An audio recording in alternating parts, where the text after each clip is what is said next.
नमस्कार दोस्तों, स्वागत है आपका। यह कहानी आपके जीवन के लिए बेहद खास है। जो जीवन हम लोग जी रहे हैं, क्या वही जीवन की असल सच्चाई है या कुछ और?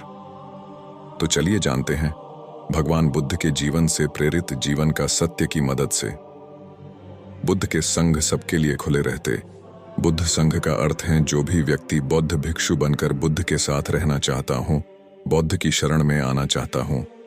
कुछ लोगों को बुद्ध सहज ही स्वीकार कर लेते और संघ में रहने की अनुमति दे देते हैं, पर कुछ व्यक्तियों को वो कह देते कि जाओ, पहले एक रात शमशान में जाकर रहो। इसी तरह एक दिन एक व्यक्ति बुद्ध के पास आया और उसने बुद्ध के संघ में शामिल होने की इच्छा जताते हुए कहा, गुरुजी, मैं आपका शिष्य बनना चाहता हूं। बुद्ध ने कहा, तुम्हें मेरा शिष्य बनने के लिए एक दिन पूरा शमशान में बिताना होगा और वहां तुम जो भी देखोगे, जो भी महसूस करोगे, मुझे आकर बताओगे। उसके बाद ही तुम संघ में शामिल हो पाओगे। वो व्यक्ति ये सुन घबरा गया। उसने बुद्ध से कांपती आवाज में कहा, गुरुजी, दिन में तो ठीक है, लेकिन रात में शमशान में रहना खतरनाक है। बुद्ध ने कहा, कैसा खतरा? व्यक्ति ने कहा, वहां भूत प्रेत होंगे, वो मुझे पकड़ डियाच लेंगे और जान से मार देंगे या जीवन नर्क बना देंगे। भूत प्रेतों का खौफ उस व्यक्ति के चेहरे पर साफ दिख रहा।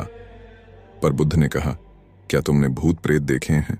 व्यक्ति ने कहा, नहीं, पर मैंने सुना बहुत है और कुछ ऐसे लोगों को जरूर देखा है जिनमें भूत आ जाते हैं और उन्हें परेशान करते हैं, अजीब अजीब हरकतें करते हैं।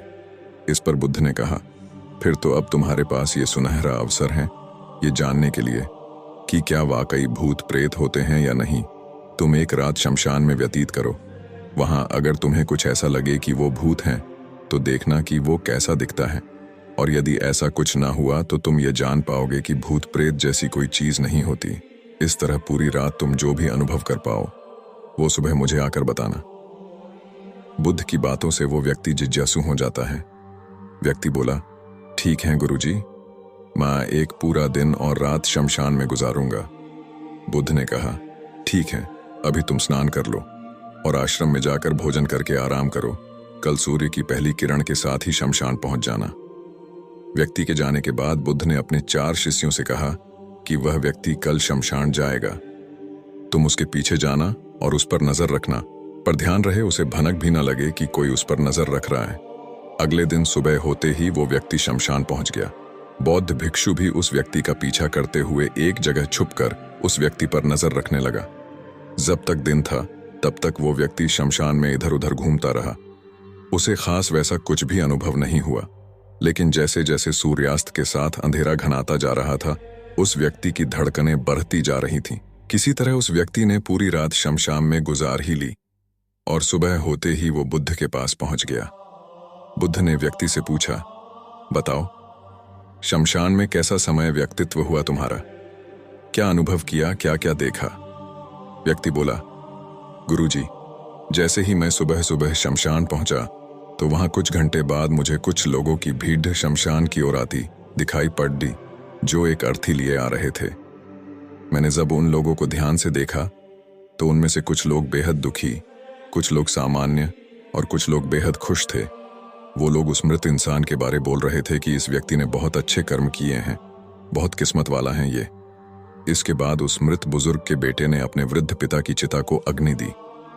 अर्थी के साथ शमशान आए लोग कुछ देर वहीं खड़ेरे रहे। चिता प्रचंड अग्नि की लपटों से धू धू करके जलती रही। सभी लोग मायूस खड्डे जलती चिता को निहार रहे थे। जैसे जैसे चिता की अग्नि मंद पड़ने लगी, वहां मौजूद लोग भी वहां से जाने लगे। थोड़ी देर बाद वहां 2 और अर्थी आई, जिसमें एक अर्थी किसी अमीर व्यक्ति की थी जो तरह तरह के फूलों से बहुत सजी धजी थी। उस अर्थी के आसपास बहुत से लोग भी थे और दूसरी अर्थी एक गरीब व्यक्ति की थी जो बेहद साधारण सी थी और उसके आसपास गिने चुने ही लोग थे।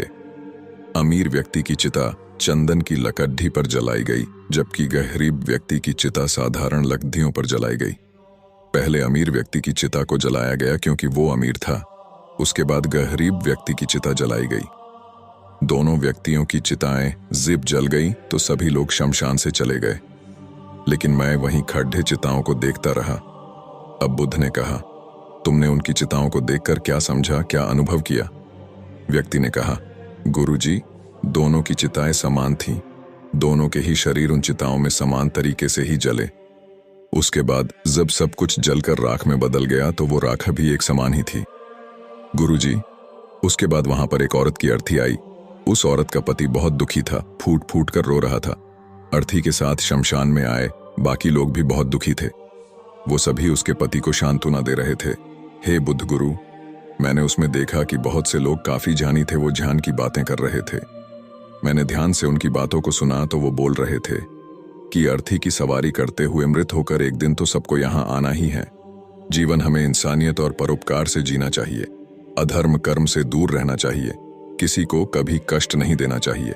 धन के पीछे हमेशा भागकर जो हम अपने जीवन का सुख चैन गंवा बैठते हैं और अंत में जो भी धन इकट्ठा करते हैं वो सब कुछ तो यहीं धरे का धरा रह जाता है। गुरुजी, उसके बाद शमशान में कोई अर्थी नहीं आई। इस पर बुद्ध ने पूछा कि तुम सारी रात वहां रहे तो क्या कोई भूत प्रेत तुम्हें दिखा? व्यक्ति बोला, नहीं, वहां मुझे कोई भूत प्रेत नहीं दिखा।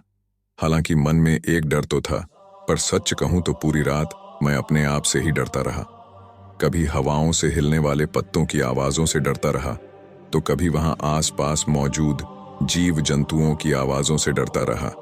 सारी रात सहमा रहा, लेकिन पूरी रात में मुझे कोई भूत प्रेत नजर नहीं आया। बुद्ध ने उस व्यक्ति से कहा, ठीक है, अब तुम जाओ और आश्रम में आराम करो। कल फिर तुम्हें पूरा एक दिन और रात शमशान में बिताना होगा। अब वो व्यक्ति ये सुन बोला, आप कैसी बात कर रहे हैं गुरुजी? आपके ही कहने पर आज पूरा दिन और पूरी रात मैं शमशान में पड़ ढा रहा। वो समय मैंने कैसे काटा है मैं ही जानता हूं। अब मैं दोबारा वहां नहीं जाऊंगा। बुद्ध ने कहा, देखो, जो खास चीज तुम्हें वहां जाकर मिलनी है वो तुम्हें अभी तक नहीं मिली है। जब तक वो चीज तुम्हें नहीं मिल जाती मैं तुम्हें संघ में शामिल नहीं कर सकता। तुम एक दिन और वहां रुको, तुम्हें वो अवश्य मिल जाएगी। व्यक्ति बोला, ठीक है, मैं कल एक दिन और रात और व्यतीत कर लूंगा शमशान में। अगले दिन सुबह वो व्यक्ति बुद्ध का आशीर्वाद लेकर फिर से शमशान पहुंच गया। एक पूरा दिन और रात बिताकर वो व्यक्ति अगली सुबह फिर बुद्ध के पास पहुंचा, लेकिन इस बार उस व्यक्ति के चेहरे पर एक अलग ही तेज था, एक अलग ही खुशी झलक रही थी, मानो उसे वो मिल गया हो। लेकिन बुद्ध उसके मुंह से सुनना चाहते थे, इसलिए बुद्ध ने एक ही सवाल पूछ की, क्या तुम्हें वो चीज मिली? व्यक्ति बोला, हाँ गुरुजी, मुझे वो मिल गई। बुद्ध ने पूछा कि बताओ, तुम्हें वहां क्या मिला? व्यक्ति ने कहा, गुरुजी, मैंने जीवन का अर्थ समझ लिया है। मैंने वहां देखा कि कुछ लोग शाम को मुझे अर्थी पर लेकर आ रहे हैं। मुझे 4 लोगों ने अपने कंधों पर उठा रखा है। मेरे पीछे कुछ 15-20 लोग रोते बिलखते चल रहे हैं। मेरे पिता अर्थी के आगे आगे चल रहे हैं और कुछ लोग राम नाम सत्य बोलते हुए मेरे ऊपर फूल फेंक रहे हैं। मेरे सभी रिश्तेदार बहुत दुखी हैं। भीड़ में मौजूद कुछ लोग तो सिर्फ दुखी होने का नाटक कर रहे हैं। कुछ लोग मेरे पिता को सांत्वना दे रहे हैं। तभी कुछ देर बाद मेरी अर्थी को जमीन पर रख दिया गया और मेरे शरीर को उठाकर चिता पर लिटा दिया गया। मैं ये सब दृश्य अर्थी पर लेटेन हुए देख रहा था। मैंने उस अर्थी से उठना चाहा, पर उठ नहीं सका। मैं सांस लेना चाहता था, पर सांस नहीं ले पा रहा था। मैं पूरी तरह से असमर्थ और विकलांग की तरह था। क्योंकि मेरे अंदर सांस नहीं थी, मैं अपने पिता को गले लगाना चाहता था, लेकिन मैं उठ नहीं सकता था। मैं भाई को गले लगाकर ये कहना चाहता था कि तुम अपना और माता पिता का ध्यान रखना। घर और परिवार की जिम्मेदारी अब तुम्हारे ऊपर है, इसे बखूबी निभाना। इससे मेरी आत्मा को शांति मिलेगी।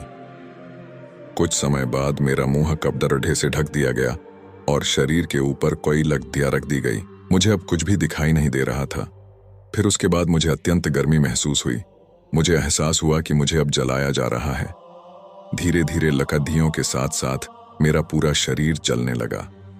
मेरा दम घुट रहा था। मैं उठना चाहता था। आखिर अग्नि ने प्रचंड रूप ले लिया और धीरे धीरे मैं भी उस अग्नि में पूरी तरह खो गया। पूरी रात मैं खुद को ऐसा ही जलता देखता रहा। मैंने देखा कि अंतिम रूप में मैं एक राख बन चुका हूं। उस पूरी रात ना तो मैं डरा, ना ही मुझे डर का एहसास हुआ। जब आंखें खुली तो एक तीव्र रोशनी मेरे आंखों पर पड़ी। मैंने देखा कि ये तो मैं हूं, वो भी शरीर के साथ। मुझे बहुत खुशी का अनुभव हुआ। उसके बाद मेरे मन से ना जाने कितने ही भ्रम समाप्त हो गए। और मैं आपके पास आ गया। बुद्ध मुस्कुराए और बोले कि तुम अब संघ में शामिल हो सकते हो, क्योंकि तुमने अब ज्ञान रूपी उस बीज को प्राप्त कर लिया है जिसमें शरीर को भूलकर स्वयं को जानने की इच्छा होती है। इसी ज्ञान की प्राप्ति के लिए मैंने तुम्हें शमशान भेजा था, जहां अंततः तुमने ये जाना कि शरीर नश्वर है, नेत्रों से दिखने वाली हर चीज नश्वर है। शमशान आने वाला हर व्यक्ति भी यह समझ रहा होता है, पर शमशान से वापस जाते ही वो सब भूलकर पुनः उन्हीं गलत क्रियाओं में लग जाता है, जैसे झूठ बोलना, लूट धसोट, अधर्म, लालच, लालसा, बुराई, क्रोध, अपशब्द, अहंकार, ईर्ष्या इत्यादि नाना प्रकार बुरी भावनाओं से बुरे कर्मों को अंजाम देते हैं। किंतु अब तुम्हारे अंदर ज्ञान का वो बीज अंकुरित हो चुका है, जिसमें हम जीवन को तब तक नहीं समझ सकते जब तक मृत्यु को निकट से देखा समझा ना जाए। अच्छे स्वास्थ्य की कीमत वही समझ सकता है जो अत्यंत बीमार हो या जो बहुत लंबे समय से बुरे स्वास्थ्य से जूझ रहा हो।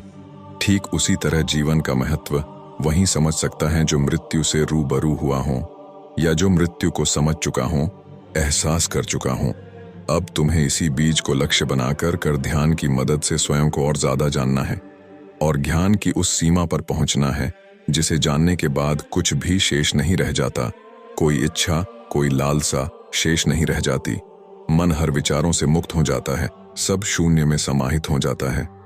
मन में जिज्ञासा का कौतूहल शांत होकर ज्ञान रूपी शांति में बदल जाता है। यहीं से परम शांति, सुख, सुकून का आनंद एवं अनुभव प्राप्त होना आरंभ होता है। तो दोस्तों, आज आपने इस जीवन का सत्य कहानी से क्या सीखा, कमेंट करके जरूर बताना।